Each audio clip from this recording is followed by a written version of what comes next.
dear friends, Mr. Director, dear friends, and participants, thank you so much for being here, because those people that are still here at the fest. No, because the others have other flights, either flights or they are coming from other cities, from Morocco or other countries.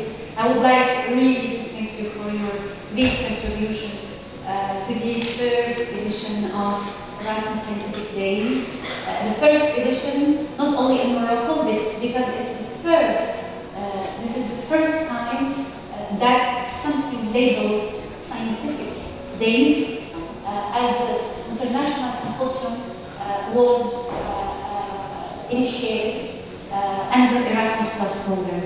And we need to be so proud about this. Thank you for your patience, because I know that you were not that efficient on the time management, but this first edition was a really success, because we received a lot of papers, and we didn't want to make unhappy people. Even there was an assessment for those who had received a positive assessment on the abstract. We invited them to participate to this first conference. So that's why we had to have parallel sessions.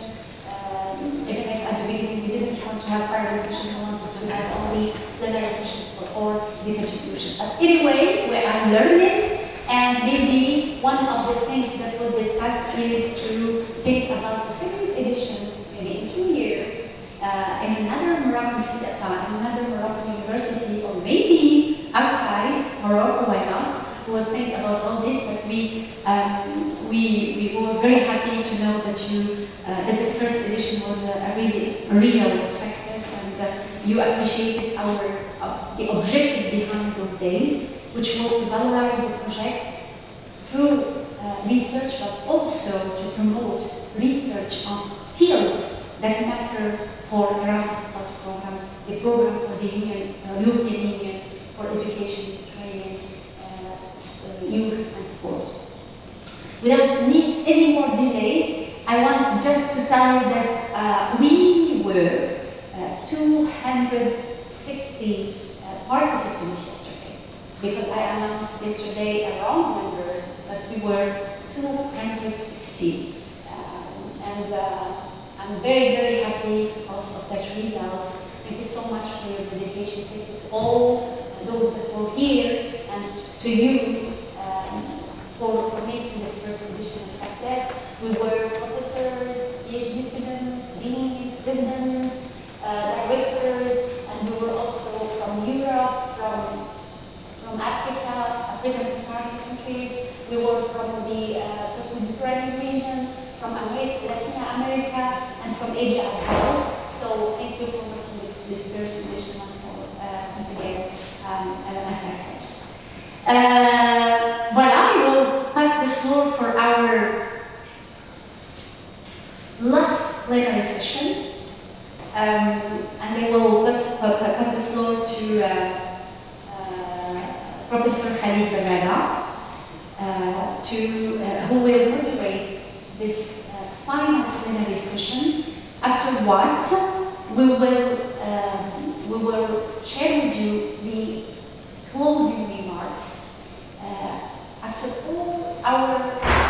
all the plenary sessions, the rich workshops, the exchanges, what are the takeaways? Because we need to have takeaways for the road. So we will share with you some of those takeaways synthesized, and then then we will offer you the lunch. Voilà, so this is the program for the last closing session at 12, and see you later. And maybe I will just, as you are here, maybe a word about the publication, because we had a lot of questions about that. And Daniel, come also, because we are actually the publication with other colleagues, the publication committee. So I will give Thank you so much. Professor Badawi. Good morning once again and so on. We are happy to arrive to the final session, to the last session, because 2 days of scientific work is not easy. We are very happy to have all our guests with us, and we are very honored to have all our speakers participate in all sessions. To give a word about the process of the papers, we have received many questions. Sometimes it's not easy to reply because we have been working on 3 phases. First, we have selected just the papers that fit with this need. Just the paper 48 that have been presented in several parallel sessions, 9 workshops. The second selection is with the scientific committee, and the scientific committee now are sending their feedback and their comment, and they review the papers, and we will publish the accepted papers when it's accepted by 2 reviewers in Atlantis Spring. It will be the procedure. Just to let you know that we received some rejected paper. We cannot publish them. If 2 reviewers rejected them, we cannot. If 1 rejected and 1 other accepted, we will go for the 3rd one. Is it clear? So, we will do our best to publish in an open access with Atlantis Spring. The contract has been signed and everything is in the right direction. The papers that have been fully accepted by 2 reviewers. Okay. Then, maybe some papers we accepted for the topics. If they are rejected, we are so sorry. We cannot move and publish them. The last thing, which is the 3rd part, there is 3 parts. First one is the paper presented here have been accepted and the book of abstract we distribute. The second one is to publish the accepted papers with the Atlantis Springer, and the paper will be object to be submitted to Scopus and Web of Science, but we cannot guarantee this. They are indexed in several other, but not necessarily Web of Science. The 3rd part is the best papers that have been selected, received to approval by reviewer will be published in Springer in probably lecture notes on educational technology. So we are doing our best to let you know that the process of publication will be soon coming, and we will inform all the participants who submitted papers who have been accepted about your publication. And selected papers will be around, I don't know, maybe 15, maybe 18, maybe less. Then they will go directly to some journal with Springer, Internet, which is Web of Science and Scopus.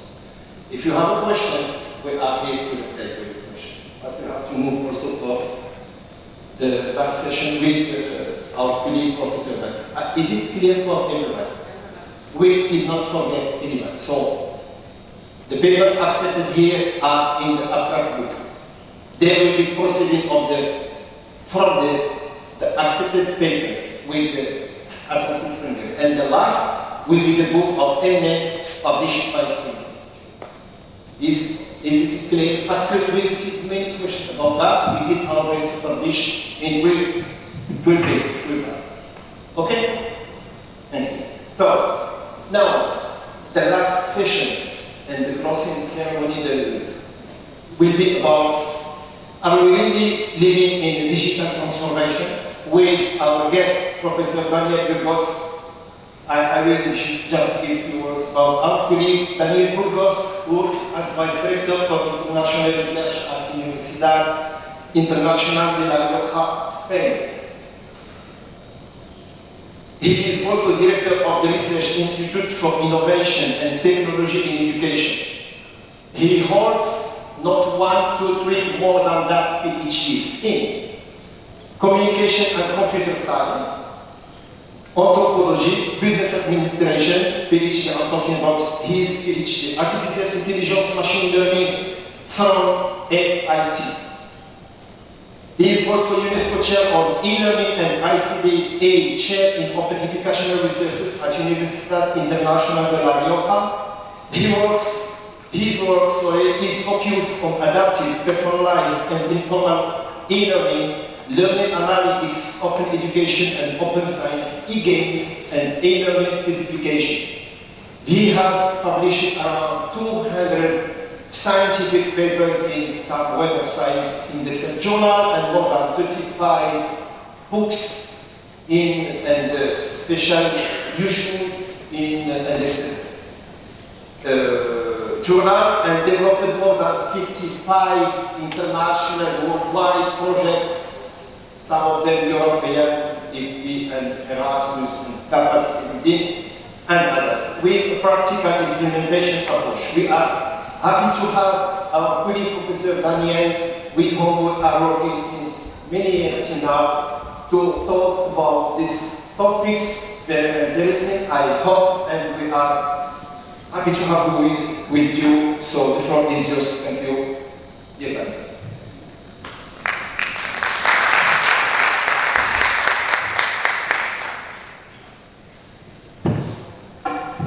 Hello. So thank you so much. It's possible to show here the presentation. Someone switch to the official logo. It's possible to switch back to the presentation. Thank you, Cadi.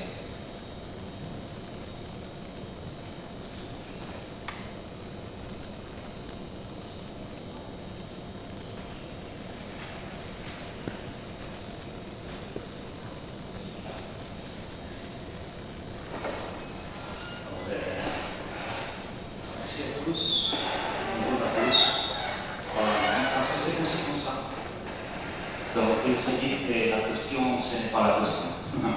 Donc, la rédaction de la question, ce n'est pas les microphones. Je pense que vous comprenez. I'm going to present in English. Anyway, thank you so much for being here. And if later in the question and answer round up you want to ask anything in French or in Arabic, my colleague Professor Berrada will be the moderator of each speaks for my languages and he will help me out with the translation, okay? So don't be shy. After the presentation, if you want to make any question in any language, we will accept all of them, okay? Don't be shy and ask in any language. Thank you for that. Professor Berrada forgot to tell that much of the work that I've done in the last years has been with him and his team. Wonderful teams, I have other people here, Sophia, Rashid, and many other people, and other people in Mohammed. So thank you all for being so friendly and for being the perfect host, and also for working there. Thank you, Professor Berrada. So today the presentation is focused on digital transformation.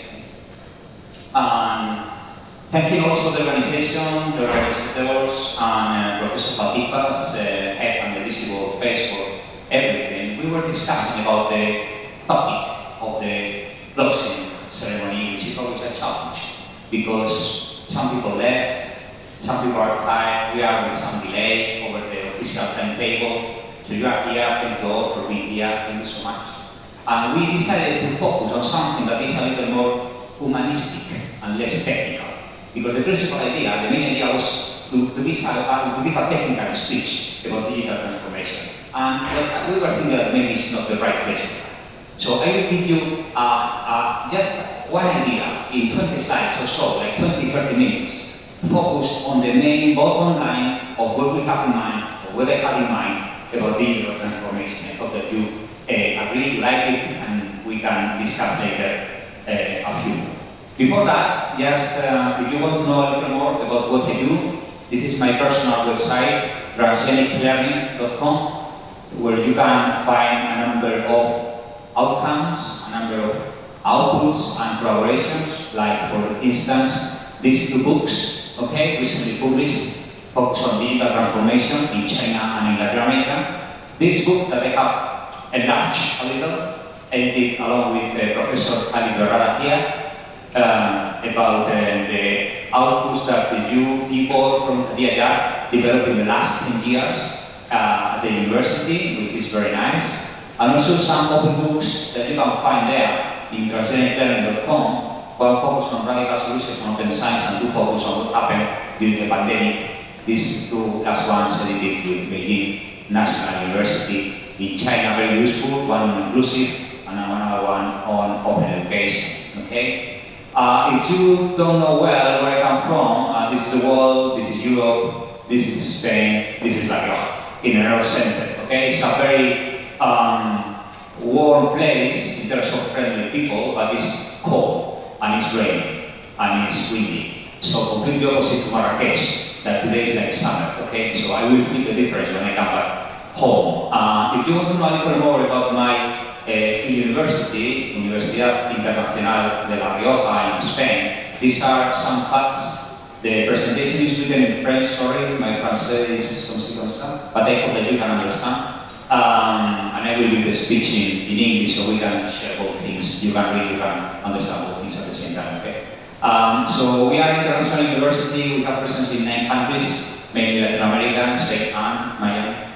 And we are 100% online. So when I speak now, I speak from what I do for the last 10 years. It's not a theoretical speech about what I can do sitting down in the couch, just watching television. No, it's what I do in the trenches every day. Okay, this is what I want to comment here. And my institute, called Ayyad, is focused on educational technology and educational innovation with a number of topics like gamification or open education standards with a better learning and better teaching slogan. Okay, it should say there better learning, better teaching, and better management.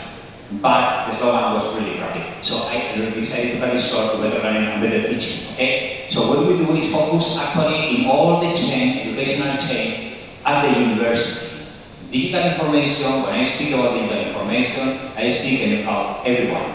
Students, the professors, and the managers. Don't forget the managers. It's not just the professor. It's also the general managers that run the budget.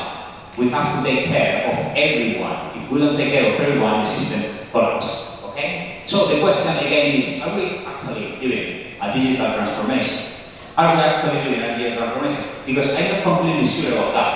Why? This is about the prediction of something wrong due to natural causes. Okay? This is part of a flood that came like 4 years ago in Southeast Asia. Okay? Do we have numeric models and predictions to prevent that these things happen? To know in advance that these things happen? It seems that we do, but they didn't work much here, okay? They didn't work much here. Earthquakes, tsunamis, volcano eruptions, they didn't work really well in the last 10 years because it's happening everywhere. In Africa, Southeast Asia, in Latin America, everywhere, natural disasters are happening. Hurricanes and volcano tornadoes are also happening now in the States, okay? So I'm not sure if the digital transformation happened completely safely in the prediction models, okay? The second one is about the eradication of poverty. I think that's the issue, okay? We can plant rice on the moon like the Chinese did a couple of weeks ago, but still many people are dying every day out of nothing to eat. I don't know if digitalization actually is coupled with poverty. And something doesn't work pretty much well if this is not in the same sentence. Exactly the same happens with the bias, okay? The bias on biometric identification. The guy on the left is ex-former President Obama from the United States. The guy on the right is a guy. Okay? On the left, black president, well known. On the right, a model, white, Caucasian. And they are mistaken. So, the biometrics on the facial recognition of both faces is wrong. So, is this digital? Of course. Is digitally good? I'm not completely sure because this is happening quite often. How mistaken the automatic identification through faces, iris, handprints is not well done, okay? So digital is digital, but I'm not sure if this is really good. I'm going to tell about elder people, okay? This is a granny, their grandmother, and in front of a computer, old-fashioned computer, and saying, I don't understand anything. This is happening every day, okay? I don't know in your case, in my family, my grandmother already passed away a few years ago, but she lived the mobile phones and the smartphones, and it was like, I don't know what to do with this. Aside of calling and picking up the phone and finding out, but I don't know, WhatsApp is like science fiction. And if you want to book an appointment for a doctor, and you go to the hospital, either you go in person or you need to do it through an app. You cannot call anymore in Europe, in many countries, okay? So if you don't know how to use a smartphone, you cannot request an appointment. And if you are an elder person and you are 80 years old and you have some sort of functional diversity, for instance, you cannot walk properly, you cannot go to the hospital, what can you do? You are completely excluded. It's digital exclusion, meaning social exclusion. Okay? You have a project about inclusion there, about a network, grooming, about educational inclusion. Okay? So if you cannot afford it, you are out. So it's not inclusion, it's the opposite. Digital inclusion means social exclusion, okay? Which is not really digitally acceptable in my way of doing things. This is about automatic driving. Automatic driving. I tried this before here. I was testing, so I'm not sure if this will work, but I will try. Okay. I'm going to switch now to no, it's not working. So I'm going to switch to this. 1 second. Give me just some. Let's try it like this. Okay. I have it like that. Okay, fine. And I go now to Firefox or to Chrome. I need to recharge this. Okay, this is about automatic driving. This is a policeman in Louisiana, or I don't know where in the States, and he's just, I don't know, doing the police work. An automatic car comes and runs him over because it doesn't recognize properly the shape of a human being. This is automatic driving. Let's see. A deputy is hit and quickly pulled away by a state trooper before both of them rolled to the ground on the side of US 64 in Nash County. Okay, this is automatic driving failing. So automatic driving works, yes, of course. Works, does it work good enough? Good enough.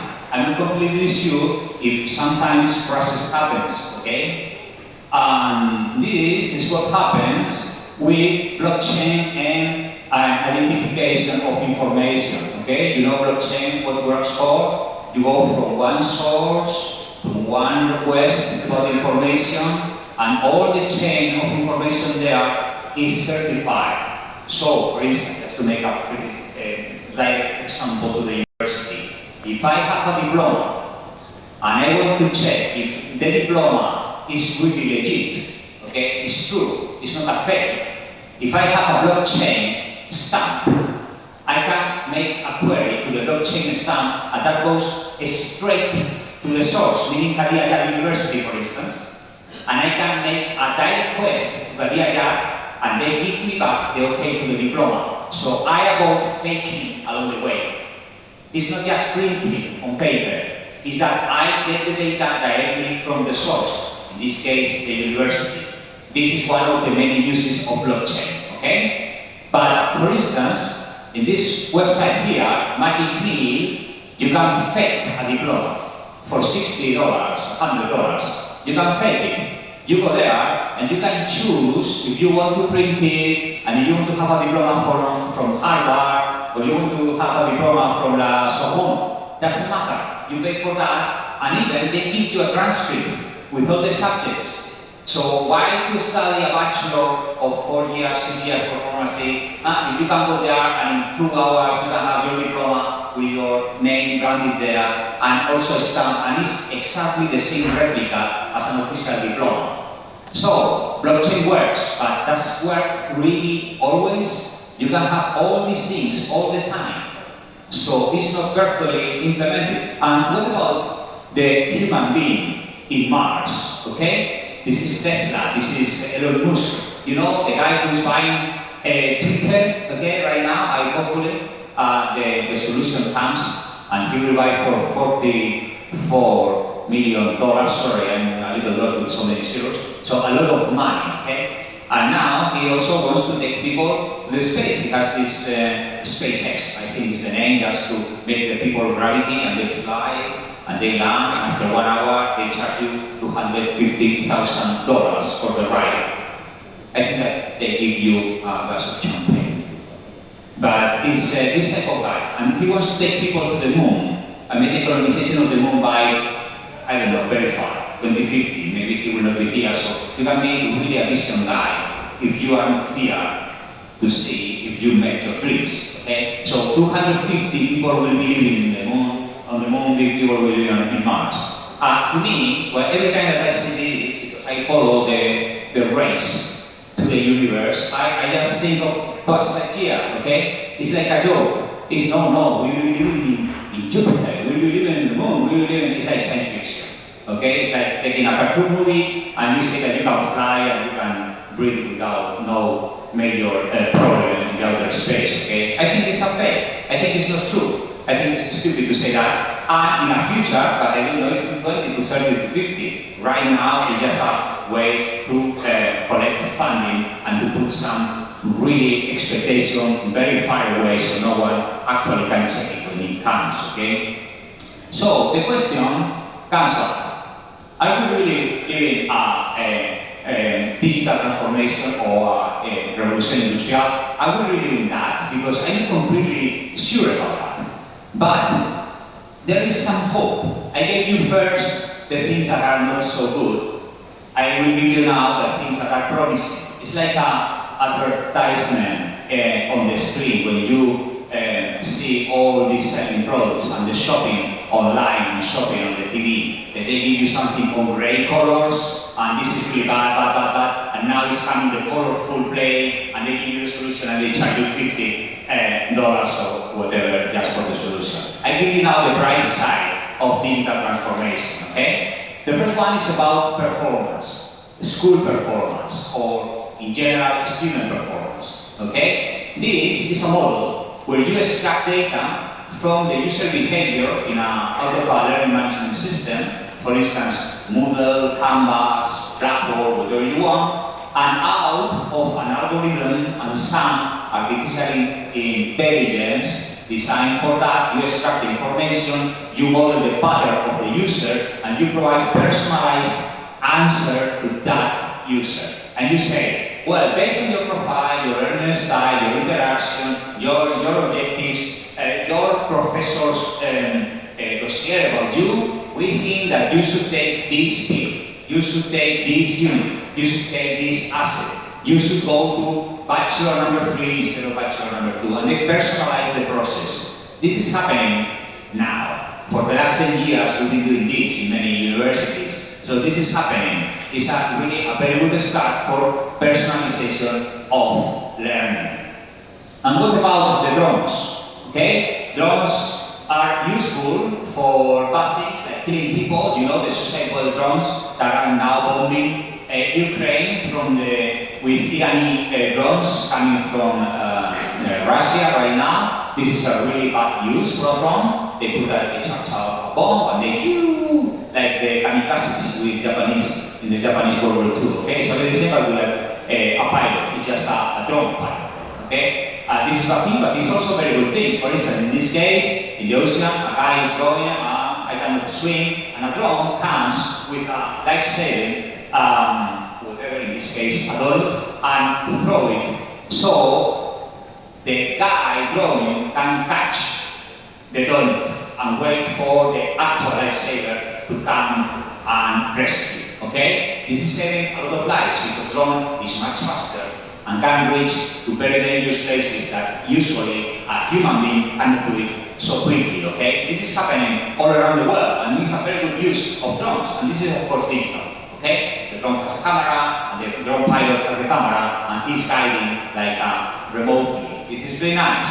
Also about chaos and catastrophic zones. For instance, when a building is really collapsing, and while risking the fire, while risking the fire, okay? While risking them, you can take a robot, and the robot takes the risk to go inside the building and carry a person, a dog, whatever, without risking the life of an actual human being. This is also happening around the world. Now, what you can see usually are robots like dogs. It's not a humanoid. Okay? It's like a robot, like a dog, because with 4 legs it's more stable for everything. But this is already happening, and this is very good advance about this digital revolution. Okay? And what happens with vertical farming? Vertical farming is a feature of humankind. Why? Because there is not enough land for everyone. This is pure mathematics. We don't have enough space for everyone. So if we cannot go and colonize the land, we can grow upstairs and build stories like in a mall, okay? Well, you go level 1, level 2, level 3, level 4, and you grow up and grow on vertical farming. And you require very precise metrics, physical sensors, just to make this happening without having so many people taking care of the harvest. It happens exactly the same with this, smart farming, okay? You have a tablet, I don't know if you know about this, you have the tablet, and with the tablet, the actual farmer takes care of the whole land. Because there are sensors, there are drones, they can test if some vitamins and sulfate, some insecticides, some whatever is there or is not there, and you need to provide it and when and how much. Okay? It saves money, it saves time, it saves people, it's part of the precision agriculture. Okay? Very important for the hope of our farming, I think. And another example is about intelligent, smart prostheses. It's not just linking a piece of wood to the leg of some cripple, is that you connect that to the body, so actually there is an adaptive response to the human being to make life more comfortable to the guy. Okay? This was about the smart farming, this is about the smart prostheses, this is about the smart houses, domotics. Okay? You connect everything, and you take with your smartphone, you can switch the lights on and off, you can connect the heat, you can do a lot of things, okay? But nothing of that will happen if we don't have smart people. This is a model of, this is not a smart guy. With the mask, because of the pandemics, okay? And smoking through the mask, this is real, this is stupid, just a joke. I'm a funny guy, you are not really smart for that. So we need to apply this. Technology is just technology. It's just like a hammer. You take the hammer, you break the closet, you open a coconut, or you nail down an egg. Okay. So it can be used for so many things, but it depends on the smart guy that is behind. Technology is exactly the same. So the question was, are we living an industrial revolution, a digital revolution? My answer is that yes, we are doing that, but it's not global. It's not for everyone. Right now, it's not happening everywhere. Because the point to me is that there is a revolution like here with these two superheroes, Batman and Iron Man. Okay? They are not really flying because they have the power of flying. They build things out of digital evolution, digital progress, just to make things happening. Okay? So we cannot all be these heroes. But of course, we are part of the revolution, okay? Because these are cars. And 100 years ago, some people say, well, I prefer the cars with horses. This will never happen. But right now, we all have cars. And if you go out in peak hour, yesterday at 6 o'clock, there is a huge traffic. You cannot avoid it. It's really impossible to go there. Now we are becoming green with the bikes and the cycle motors and whatever. But we are going green, but step by step. And now we still need cars. You cannot avoid that. We are part of that. If you remember, this is the Industrial Revolution 100 years ago, okay?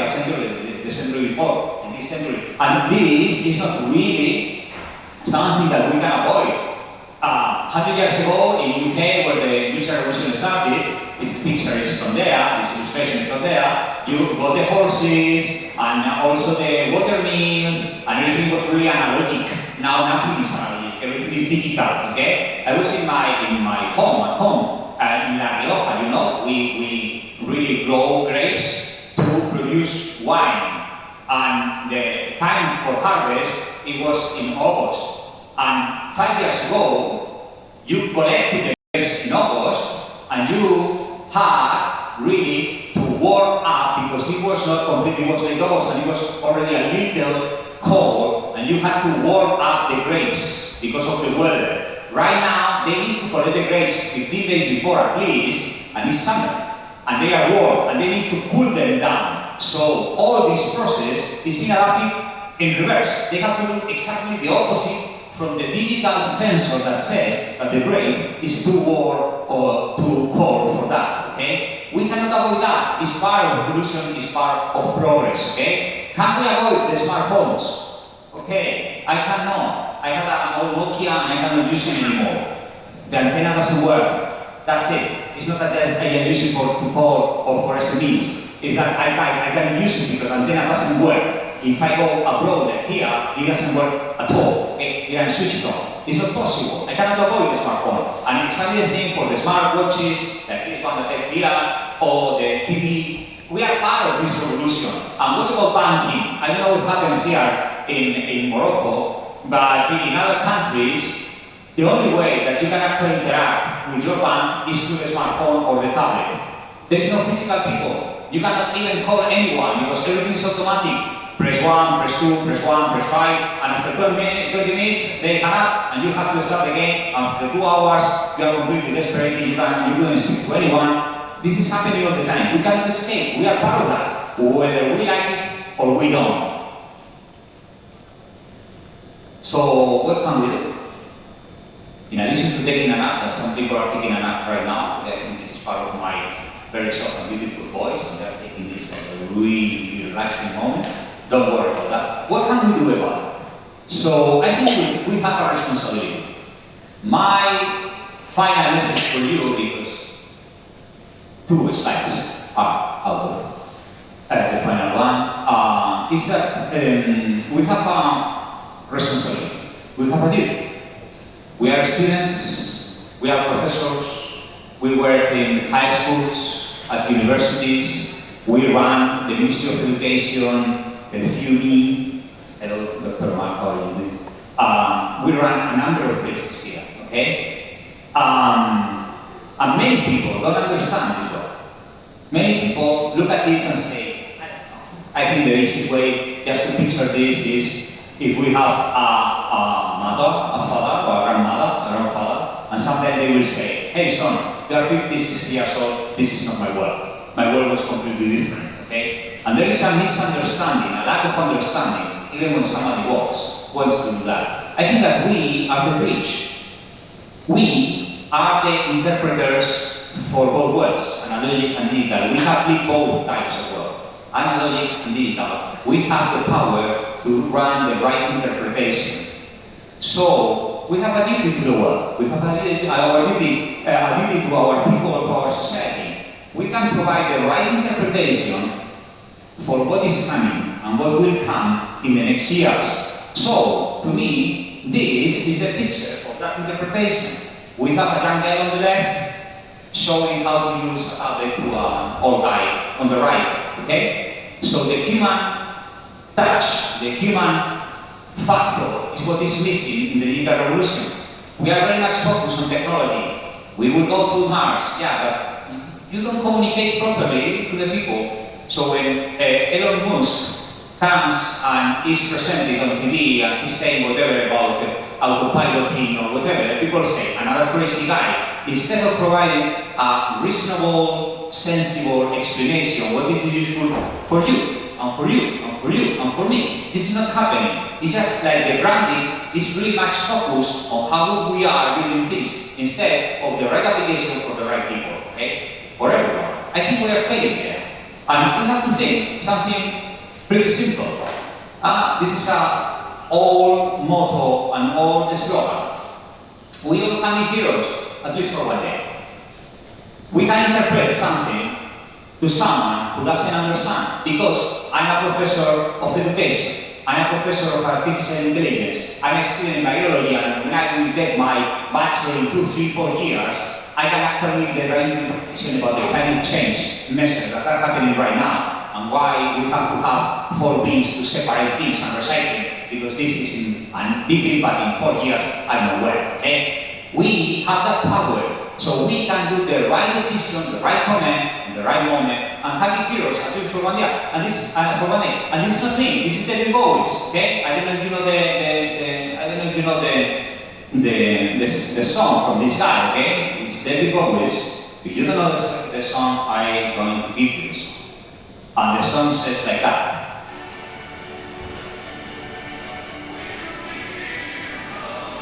It's the song.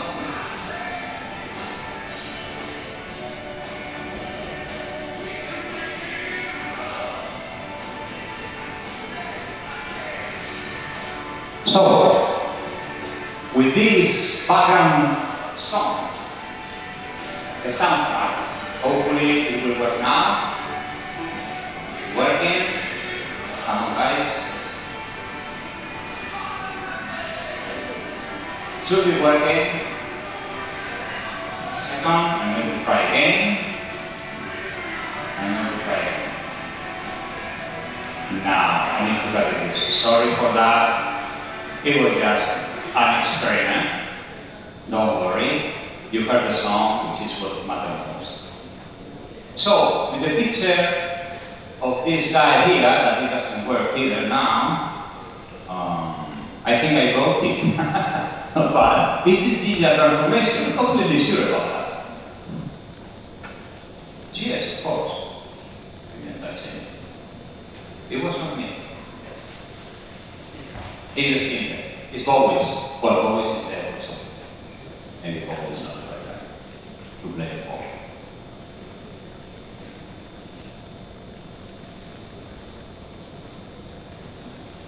One second.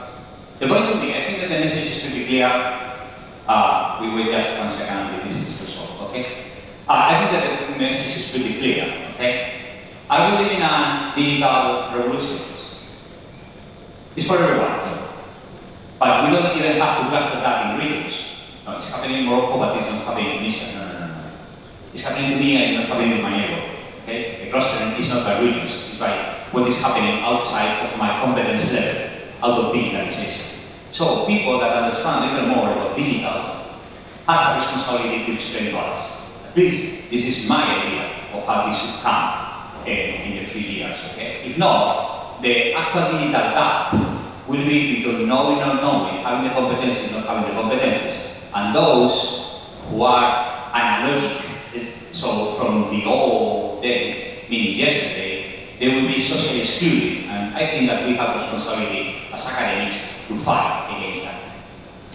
That's it. This is my class. Thank you so much. Merci beaucoup.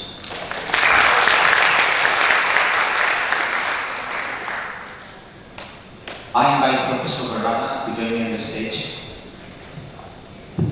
Merci, Daniel. Thank you so much, Professor Daniel Burgos, for this presentation and for showing us and confirming also the principle of digital transformation is about what? From what you present, digital transformation, I get the point. That is about humans, is about people. It's not necessarily about technology. Technology is a way, is something you can conduct conversation. But he gave us some examples about the use of digitalization in our daily life. But the thing we got that we are just living the transition this time, and we are responsible for that transition. You talk about the revolution of the industry, you talk about something very important, but what about humans? It's very important. People are living this transition. We are living, as you showed from 50 years ago, what is happening now for agriculture, for other things. Of course, it's very important, but we should do it and live with an insight and try to understand, and we cannot go so fast than the technology. So I will ask the audience if they have a question about these topics and presentation of our guest and colleague, Professor Ryan. If you have a question. English, in any language, we speak all of them.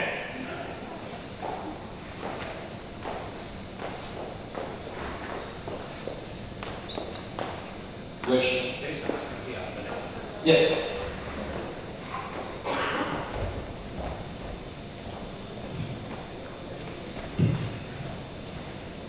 Je vous présente Guillaume Sarrabi, je suis PhD student à l'Université Saint-Premier. Alors, j'ai une petite question qui me revient à chaque fois. Est-ce que c'est la révolution numérique, cette révolution extraordinaire, est-ce que ça provient des besoins des citoyens, de l'utilisateur, ou bien des grands constructeurs de numérique, voire des top-5 constructeurs numériques, ou bien est-ce que c'est le besoin du marché qui a besoin de cette technologie? Moi, je travaille en technologie, ma recherche sur la technologie, parfois je trouve cette confusion entre l'origine de cette transformation qui devient de plus en plus, qui dépasse parfois une conception. Ce que j'ai assisté pas mal de fois à des événements, des grands constructeurs tels que Microsoft, Google, etc. Ils ont déjà, ils vivent le futur avec leur technologie. Voilà. Merci bien, merci pour votre question. Merci. Ah, c'est bon. Je pense que la solution, c'est toujours très simple. Je dois actualiser mon portable chaque semaine. Je vais faire l'actualisation. C'est très problématique pour moi. Mais je dois faire l'actualisation. Donc, l'actualisation arrive du marché de l'entreprise, non de la nécessité. Je ne nécessite pas l'actualisation. C'est impossible pour moi. Okay? I'm going to comment in English a little further. Okay? I don't want to progress so far. I don't want to evolve so far. Digitalization is coming to me, and many times I don't want it. Why? Because do I need actually to be updating WhatsApp, the Samsung in my case with Android, and the backup in Dropbox, and every single day with 100 notifications? It's really boring. It's to keep me busy. It's just really to make me lose focus on the important things and to keep busy on very small things. So this is something that is actually pushing me to do. The market, meaning the companies that run the market, are the ones that are telling when digitalization is happening. I don't know if you know this. There is a prediction model, which is a strategy for the next 5 years about how the cars will be, how internet will be, how the computers will be. And it's a roadmap for everything, and they don't care anything at all about me or about you. Sorry to tell you that. Merci. D'autres questions? Oui? Une question, mais elle est d'ordre général. Est-ce que la digitalisation conserve le sens d'humanité en votre avis?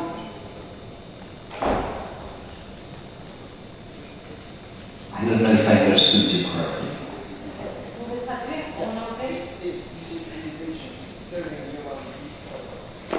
Yes, I understood you correctly.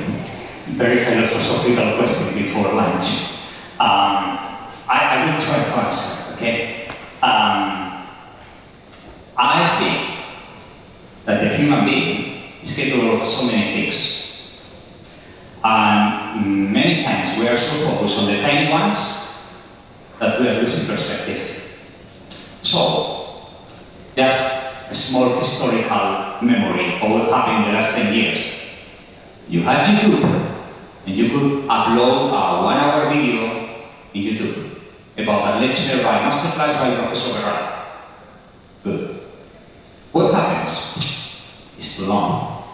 Let's go and make an Insta. So you make a story with the Instagram and put a number of pictures and 20 minutes. Too long. Well, we can do a panopto, which is sort of a Zoom recording, okay? 2 minutes, too long. Now we have dancing with TikTok in 2 minutes. So we came from a beautiful masterclass out of 1 hour to a 2-minute message, which is like eating a protocol, okay? And it's part of what is happening around. You can still go to YouTube, but yesterday we had a beautiful session, including yourselves, that some people were saying, we need to go to the students, Professor? We need to go to the students instead of around. And the students are consuming Instagram, Twitter, 140 characters, and this stupid thing, how is it called? TikTok, oh sorry, I said the stupid thing, TikTok, okay? The point is, digitalization is serving the human being, I don't know, many part of the human being. For sure, not all of them. We can choose. But if you go to Instagram, Cristiano Ronaldo has 400 million people, Taylor Swift, 400 million people, Dwayne Johnson, 400 million people. If we go to the Twitter account of my university, I think that we have 10,000. Million people? No, 10,000. 1, 2, 3, 10,000. So I'm not completely sure that digitalization is serving to everyone, depending on how we choose it. That's it. Thank you. Thank you. So when we talk about digital transition, we talk about, in order to succeed in that, I suppose that we need the re-engagement of our institutions. So the first question, can we succeed without a re-engagement? I suppose that the answer is no. So in your opinion, what can our institutions do seriously to help us in that, to make things easy for us as teachers, professors? When you say institutions, you mean universities, schools, educational institutions? Yes. Okay, good. Thanks God, you didn't ask about government support, so I will not say anything about government, just universities, okay? I think that we need to give the question. I think that we need to think that digital is not technological, as Professor Berrada said, okay? Digital is called digital because digital is the society. Technology is one part of digital. Processes are digital too, and a process is a piece of paper with 2 arrows, okay? And this is digital too. When we call it industrial, in that moment, okay, 100 years ago, industrial was one part, the factories were one part. It was not just the factory, it was the effect, the context, and all the processes that came along with that. Exactly the same. So digital revolution doesn't mean technological revolution. So when we talk about what the institutions can do for us, don't ask that. Ask what you can do for your institution. Just paraphrasing Pearson and Pearson. No, the institution, what can do for you? I think, first thing, understanding that technology is not the solution. Very important. So if we go to a classroom and we give 50 laptops, doesn't work at all. We have plenty of examples that doesn't work. Okay? If that doesn't come with a methodology applied to the laptop itself. Okay? We need to train the teachers, we need to train the students, we need to let the students in, as you said yesterday. The students have to be in, and Sophia, you are there, I guess. Sophia was also commenting about the inquiry-based learning, okay? Meaning that the student doesn't solve the problem. Also, make the question. Also design, okay? If we can do that, I think the support from the university is really crucial. Because it's not just that we have the building, we have the camera, we have the laptop. It's that we are allowed to build, co-build a process together along between students, professors, parents, if it's the case in the school. I think this is the major outcome that we can have out of our institutions. The minute I'm vice rector in my university, this means that I manage money, I manage budget. Every time that I come, I have a meeting this morning with one of the teachers. I need this, I need that, and blah, blah, blah. And he was asking for logistics for a team, a laptop, a smartphone. Hey, you are asking for the wrong things. You are asking for pens. This is stupid. You should ask for a planning to save time, to provide better assessment, and that comes along with technology. as a second step. But the first step is not technology, it's stupid, just because you want to have a fancy smartphone. If the institution understands that, and we, the teachers, professors, also have that responsibility to understand that, everything will go down. In my opinion. Thank you. So, any other question, please?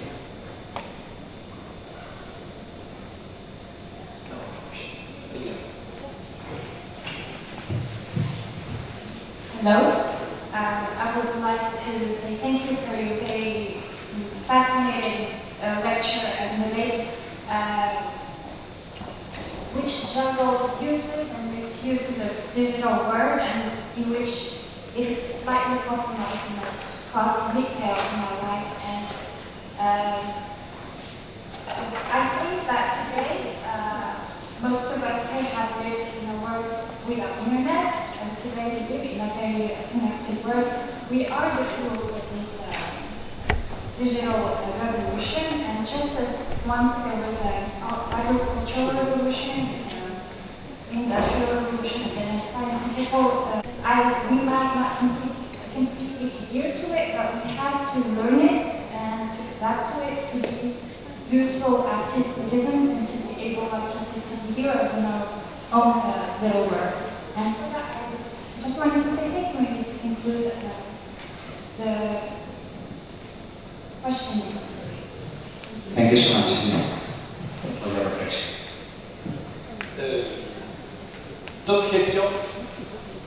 J'ai un petit commentaire, une petite question concernant le sujet. Should we say are we living digital transformation, or est-ce que vraiment nous subissons la transformation? Est-ce que nous sommes obligés de la subir? No. There is no way back. Whether we like it or we don't, no way back. And we are in a very early stage of the evolution. You know what happened with the pandemic? This is what is really fun. With the pandemic 2 years ago, in fact now I cannot see face masks here, but I use it in my daily life. I don't use it here out of respect for you, because here in Morocco you don't use it and I don't use it. But I use it in my country, I use it, okay? And when I fly this afternoon, I use it, okay? So the pandemic is still there, halfway, because in some countries it's still a drama, okay? During the pandemic, meaning now, 2 years ago, it seems that the university said, oh, we cannot teach face-to-face. Let's teach online. You know a lot about that, you were part of the process of virtualization, okay? And suddenly, universities all around the world start knocking my door and say, hey Daniel, can you help me out? I'm at a university in Pakistan, Palestine, Colombia, South Africa. I'm a face-to-face one, traditional one, and I want to move it to online business, because if not, my students will be really lacking of support. So can you help me out? And we run like 2 workshops a week for 2 years for free. There was social responsibility out of my university. We didn't charge a dime to anyone, okay? This means 100 workshops a year. It was a lot of work just to support the universities in this process. I'm very proud of that, because we could do something and we did it. Right? We stepped up and we did it, okay? You know what was one of the main comments out of the university professors? It was, oh, thank God that online university arrived now to help us out. The university professors, many of them, many means most of them, didn't know that online learning happens since 1996, okay? 25 years ago, the first online school was created. 25 years ago, and now suddenly it's, oh, come on, this is happening. No. So the point is, what is happening with digital revolution is happening now, but they started 20 years ago. So we are still on the early stages, and many things will happen because most of the people are really taking awareness right now. We are with some delay, okay, like 20-year delay, because we didn't wake up until we had the need. Now we have the need, we were evolved, and we cannot really lose the grip. It's impossible. We cannot escape. We should do our best to live with it. Thank you so much. Thank you for the question and thank you for your clarification. Juste un petit exemple. Tout récemment, on avait édité un livre, et dans le livre, il y avait le forum, il y avait une présentation du livre. En 2022, je parle de septembre dernier, d'une maison d'édition. Et on avait écrit quelques pages d'introduction parlant de ce livre. Et le président de l'université a lu ça. Et il a compris qu'en 1996, on était dans le modèle. C'est pas moi, les gens avec qui je travaille. En 1996, ils avaient développé, c'est exactement ce qu'ils ont en train de dire, des plateformes de e-learning. Et c'est aujourd'hui, durant la pandémie, que tout le monde a basculé vers les Learning System Management System. Je pense qu'on était déjà. Et on est en train de parler parce que ça commence à augmenter. Maintenant, oui, bien sûr.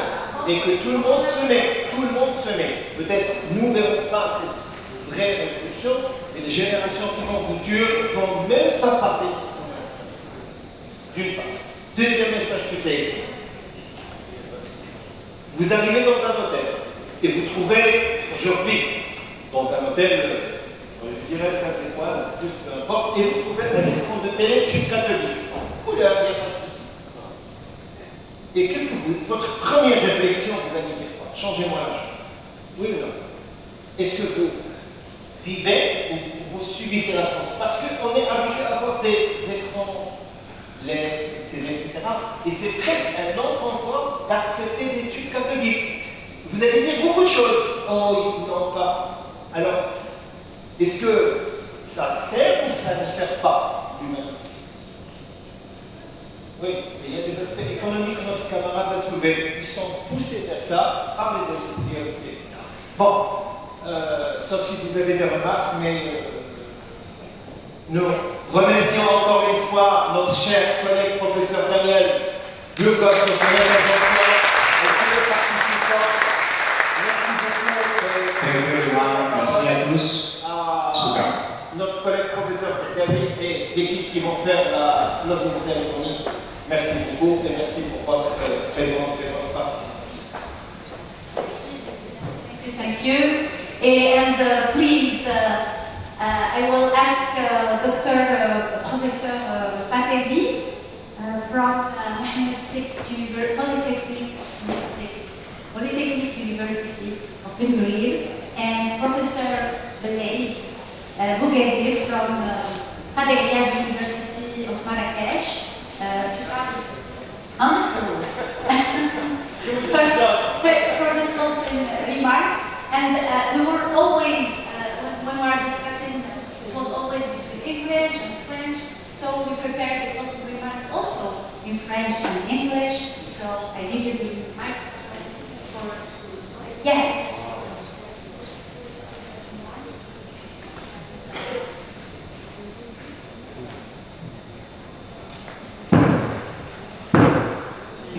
Merci beaucoup. En fait, vous avez tous remarqué, c'est que les deux journées ont été d'une utilité très importante parce que les sujets traités et aussi les données que nous avons pu recueillir pendant ces jours étaient d'une grande importance. En fait, il faut dire que la conférence a couvert 5 thèmes principaux. C'était les pratiques d'apprentissage et d'enseignement, juste je rappelle, inclusion, mobilité et internationalisation, entrepreneuriat, employabilité, gouvernance et management, numérisation et utilisation de la technologie dans l'éducation. Et ce que je retiens en fait, parmi beaucoup de conclusions et de remarques très importantes. La première chose, c'est que cette première édition a un caractère international, très important. Ça permet un certain échange hors frontières, de bonnes pratiques que nous avons pu partager entre nous. C'est un point très important parce que parfois, quand on est cloisonné dans son coin, on croit vivre tout seul la problématique et que les solutions sont locales, mais les solutions peuvent être aussi d'ordre général. La conférence était aussi interdisciplinaire. Ça aussi, c'est une grande importance puisqu'on a pu voir qu'est-ce que pense chaque discipline pour la même problématique. Et parfois, il y a des solutions qui sont complémentaires et qu'on peut déplacer, qu'on peut utiliser d'une discipline à l'autre. Et ce qui est aussi très important, c'est cette ouverture, parce qu'on avait tellement un grand nombre de projets qui ont été en activité, qui ont donné des résultats, et aujourd'hui, ces projets sont ouverts l'un sur l'autre. Et on a compris combien on peut apprendre les uns sur les autres, et parfois il y a une continuité sur la problématique qui est traitée dans des universités, dans des départements, dans des facultés différentes, alors qu'en fait c'est un enchaînement de solutions pour la même problématique, et que c'est aussi, ça a été une importance pour moi capitale, que cette journée, cette édition nous a permis de savoir, de connaître et d'utiliser. Aussi, l'utilisation, surtout le fait d'avoir programmé des masterclass tellement important que ça a permis la dissémination parfois de certains projets qu'on croyait terminés et que c'est arrêté là. Alors qu'à travers cet échange avec des étudiants, avec tout le monde, on a cette dissémination qui est toujours demandée et que normalement ces projets ils sont projetés, ils sont programmés. C'est pour la continuité et pour les utiliser donc à travers l'ensemble des universités et à travers le monde, pourquoi pas.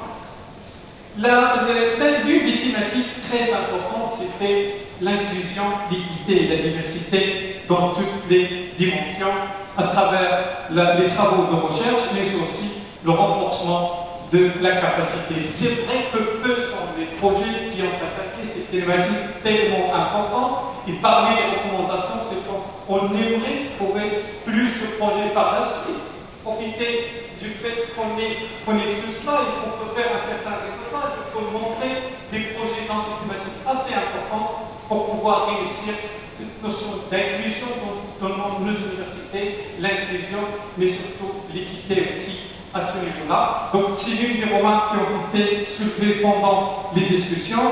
Il y a l'importance aussi de la mobilité internationale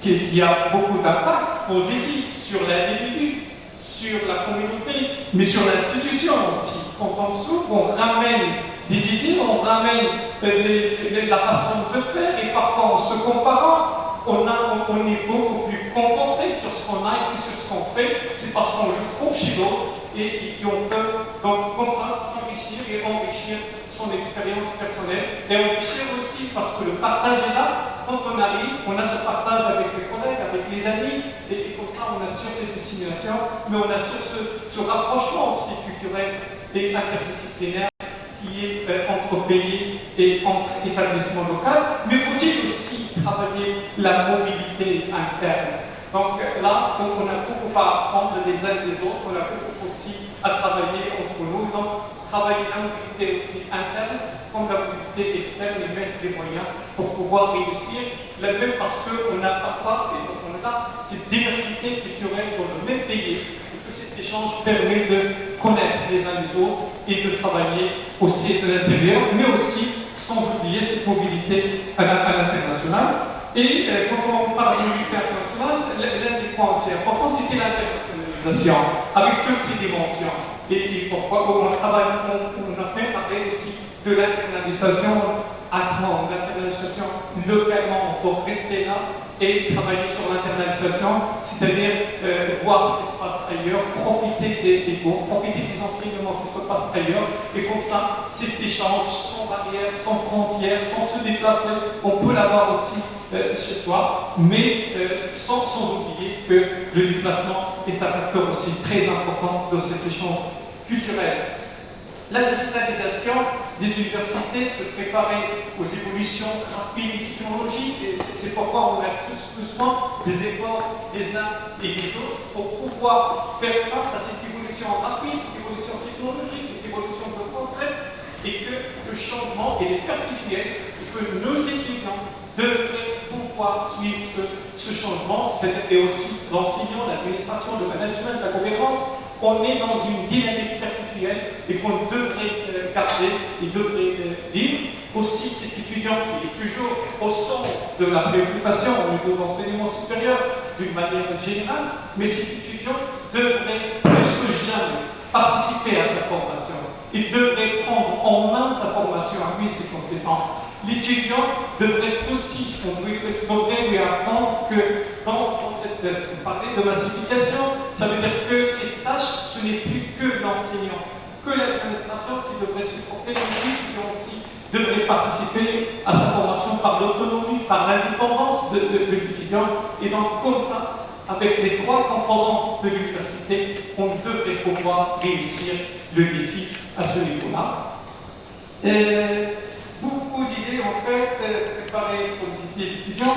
L'une des choses importantes, c'est de mettre en application des dispositifs de validation assez importants, des validations des acquis et de l'expérience tout au long, c'est-à-dire la formation tout au long de la vie. C'est un autre défi à l'université, à l'enseignement supérieur qu'on devrait aussi gagner, qu'on devrait faire face, donc permettre cette continuité de formation tout au long de la vie au niveau de l'université, pour toutes ces composantes, d'ailleurs, pour toutes les composantes de la société. Adaptation de l'enseignement virtuel aux besoins disciplinaires, c'était l'un des points aussi marqués, c'est que cette digitalisation, parfois, on la retrouve bloquée quand on exige des travaux pratiques au niveau de la médecine, par exemple. Donc, il faut que cette digitalisation arrive à suivre tous les besoins et arrive à répondre à tous ces besoins-là, techniques, pratiques et aussi, on parle même aussi émotionnel, je veux m'arriver là. Je vais souligner aussi la participation active des doctorants. Ça, je le salue vraiment. Et de l'ensemble des universités, ça nous rassure que la continuité est là et que demain, elle est déjà assurée aujourd'hui par leur participation dans le concept, par leur participation aussi dans la mise en place prochainement de ce concept, voire l'innovation et l'application de l'innovation dans l'université. D'ailleurs, nous ne sommes pas en train de parler de la relève, et c'est cette relève-là qui va assurer tous ces défis dont on parle. C'est très réussi pour moi, cette expérience, et voire même, puisqu'on parle de réussite, cette première édition l'a réussi. Ce qui nous fait plaisir, c'est que la continuité aussi est déjà là. Puisqu'un certain nombre d'universités ont déjà demandé le fait qu'ils cherchent qu'ils veulent aller organiser la deuxième et les prochaines éditions. Donc, vous êtes déjà invités, restez avec nous, on continuera les éditions. Donc, un chiffre N, je pense, à l'éternité, quoi. Donc, on y arrivera. Merci beaucoup. Merci beaucoup. Je passe sans transition. It's everything, so I will be very, very short. Thank you for the invitation today. Yeah, it's a lunch project. So the lunch will be a place to exchange and to really discuss remarks. And then it came from the U16 University, so Francis University. We are at the Benguiri campus.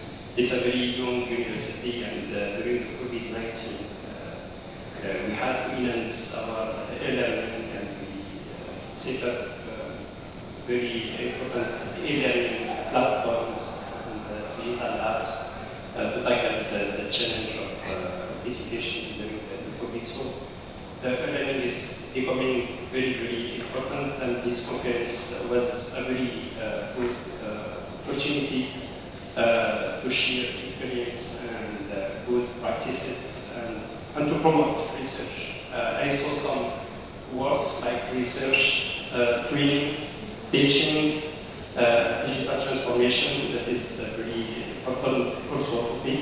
Innovation also, that's the main work that I saw in the program. And this conference was very important anyway to promote all these different areas of higher education, including learning and teaching practices, also to share best practices, and also for the mobility student exchange, internationalization, digitalization, and inclusion.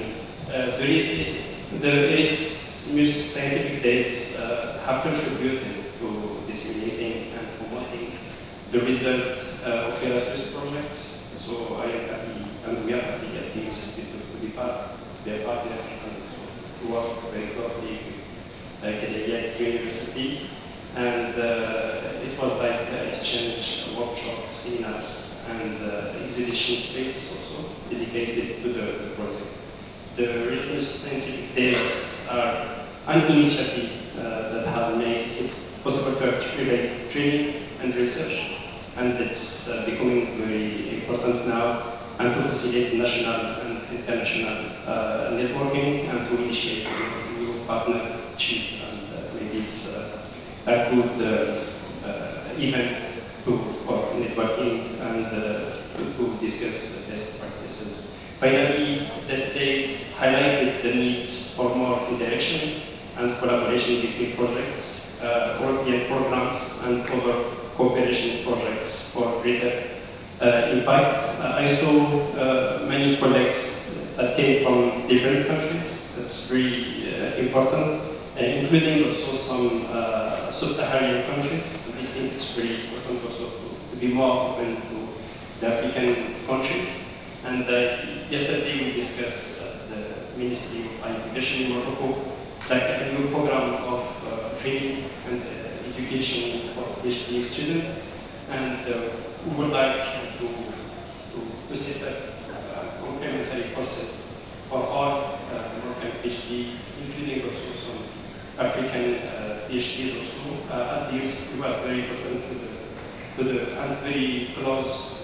We have some close collaboration with African countries, and we are building now some books for all PhD training, complementary training that we believe are very important to succeed during the doctoral program. So we have a very huge dedicated platforms to build some MOOCs for PhD students, so that it's very important. And this scientific gathering highlighted a number of elements, including the importance of development of the international mobility and the process of internalization for the promotion of education and the improvement of its quality, the definition of the concept of internalization and a common vision of internalization of the higher education system, and the importance of initiating more research and capacity building projects on inclusion,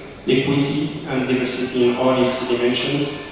All the teaching and learning practices and experiences shared from here and elsewhere have underlined the need for the university to be more open to its environment, and I think it's very important. I saw some topics on employability, etc., and some connection between the university and the economic around the university. It's very important also to be more open to our close environment as the university. And discussions on digitalization and the use of the technology in education, that is very important.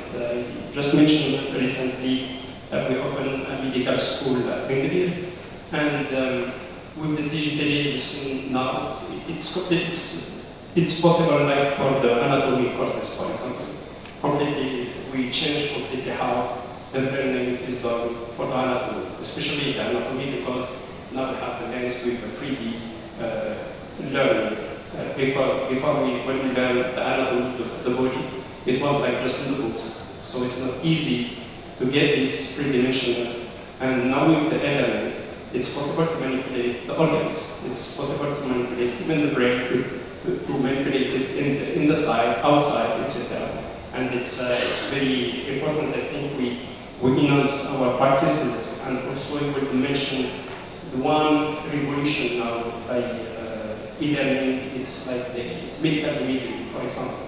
So by machine learning, it's now possible for some cases like some pathology. It's possible by machine learning by describing imagery to provide maybe the first diagnosis, even sometimes better than lambda physicians.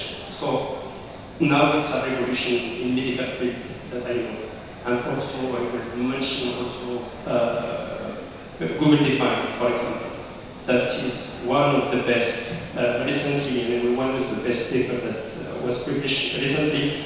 It was to apply the machine learning, deep learning, to predict the 3D structure of the proteins. So it's a big revolution in science, and it's done by this new field ongoing by machine learning, digitalization of all the information, data science, and all of this field.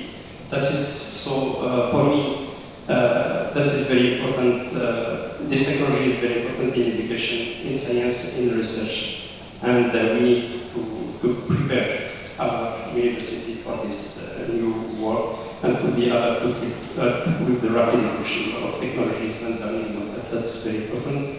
And finally, all the projects, experiences, and sharing insisted in the importance of placing the student at the center of the learning process. I think they are best for that. That's very important. And also, I mentioned the participation of doctoral students representing all Moroccan universities during these 2 days. It's very important. In the opinion of all participants, this first edition was a great success, and many Moroccan universities expressed the wish to host the future edition of the Erasmus Scientific Day. I think there are many Moroccan universities, government and media. All of them are there. And welcome to University if you want to organize it in the next year or that. Thank you very much. Merci.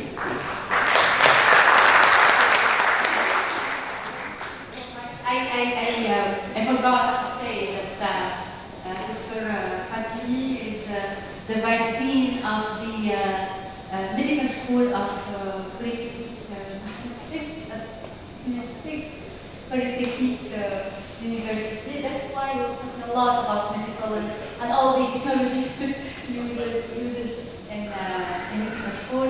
And Professor Bougadir is the Vice President of the University of Cadi. And once again, thank you for hosting us, thank you for everything, thank you for the professionalism of your team, your very nice team. And PhD students, are just amazing. And thank you once again. Thank you to all our partners also, and we are very happy that we could federate our family and we could work all Moroccan universities today. I'm very happy with this great collaboration with the Campus University. And thank you for everything. We are coming to the end of our 2 days, and I really want to thank you again for your patience, because I know that we were behind the schedule all the time. Well, it's not really our spot, but thank you again for the passionate exchanges that we had. We will continue after the lunch time. I want to just maybe to highlight 2 points again more. For the certificate, you will already receive your certificate by email.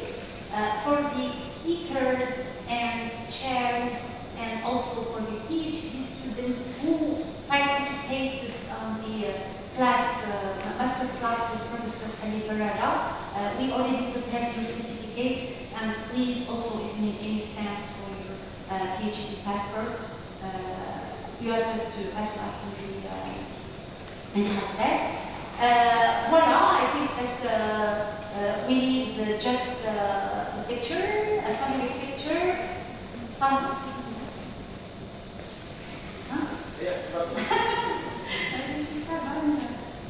And we, yes, I forgot.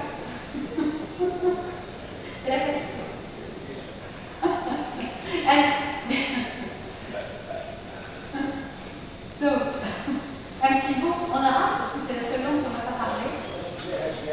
Facebook bands, we have to. Yes. As the president of the University of Cadi said yesterday, this is the only language that we didn't use. So we are very happy. In Spanish.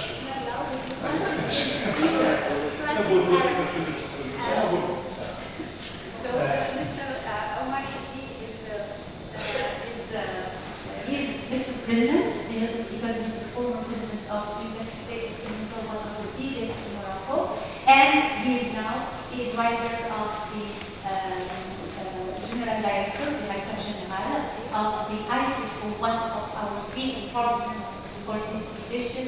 And I'm very proud, actually, of this partnership. Why? Because this is the first, this is a good open to other organizations. Because we need today, and this is another message for this conference, to be open to each other. The European Union programs needs to be more open to other international organizations. So I just thank you for your thank you for your شكرا استاذ لطيفه. لا نقول لكم اولا انا سعيد باسم سكو انا والزميل قيس الطامي ان نكون معكم في هذا اللقاء. سعيد لان اللقاء هو اول من نوعه. سعيد كذلك انه جمع اساتذه متخصصين ولكن كذلك طلبه على صعيد الدكتوراه. وسعيد لانه استطعنا ان نقارب موضوعات كنا في الغالب نتناولها معزوله عن بعضها. هذه الموضوعات تهم الحركيه الفضل، موضوع إراسموس، تهم الرقمنه، تهم كذلك التعليم المفتوح، وتهم موضوعات اخرى هي التي كانت في نقاشات الشباب والحاضرين والمتخصصين خلال الورشه. موضوع 5 ورشات 5 موضوعات امر ليس بالهين، فلذلك انا اهنئكم واقول هذا اللقاء ما دام قد جمع الجامعات وعلى راسها الجامعه المليار الجامعه القادريه، جمع الجامعات المغربيه كلها، جمع كذلك هناك مشاركه الوزاره، مشاركه السيسكو وغيرها اخرى. هناك التعليم الخاص والتعليم طبعا في الدفعه القادمه كما كان فيما سبق، وهناك التخصصات كلها العلمي والادبي والعلوم الاجتماعيه والعلوم الصحيه وما الى ذلك. لذلك انا اهنئكم واقول لكم بكل صدق ان هذه الحلقه الاولى يجب ان تكون الدرجه التي تنظم من خلاله فيما سوف ياتي دورات اخرى بالايقاع نفسه وبالتطور الذي يحتاجه موضوع الحركيات وتشتغل عليه إراسموس. اشكر الاستاذه اللطيفه الصديقه والزميله اللي كانت معنا في المنظور ذهبت بعد ذلك من إراسموس. اشكر الاستاذ احمد كذلك من غني يشتغلوا في صمت ويجدوا في الموضوع. واشكر الطلاب والمتخصصين المجموعه. ولي هذه البدايه النقطه التي لن تفيد الدرس، النقطه التي ستروي هذا المستقبل. شكرا.